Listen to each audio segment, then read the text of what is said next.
جس نے ایک بار تمہیں دل سے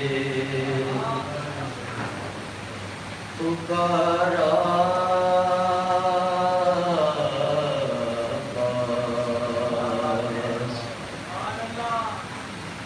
جس نے ایک بار تمہیں دل سے پکارا،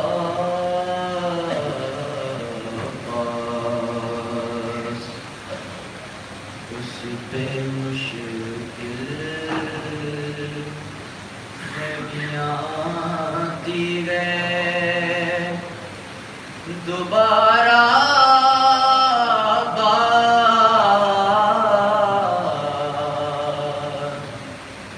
جس نے ایک بار تمہیں دل سے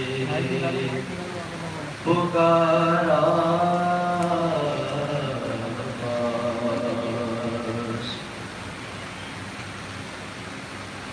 جو بنا ہاتھوں کے کرتے ہیں حکومت سب پر،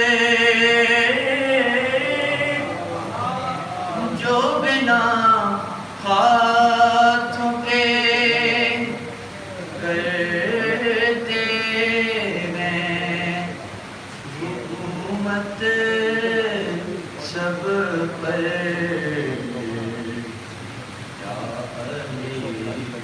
بس وہ خدا ہے یا تمہارا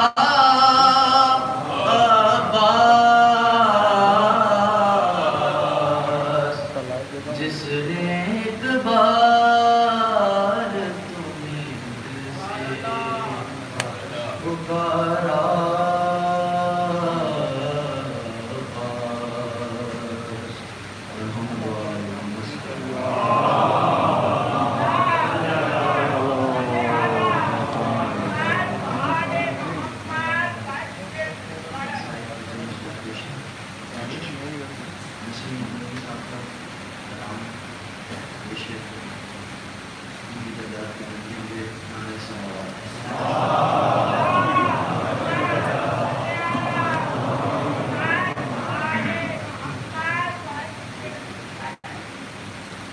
خدا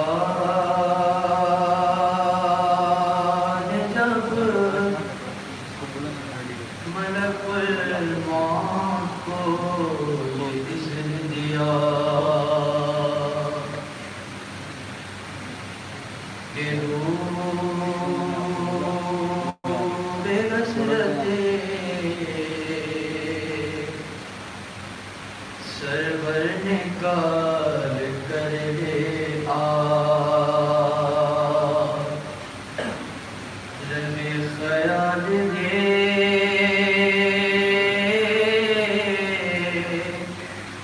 شبیر تو نہ ہو ایزا حسین پہلے کی زخموں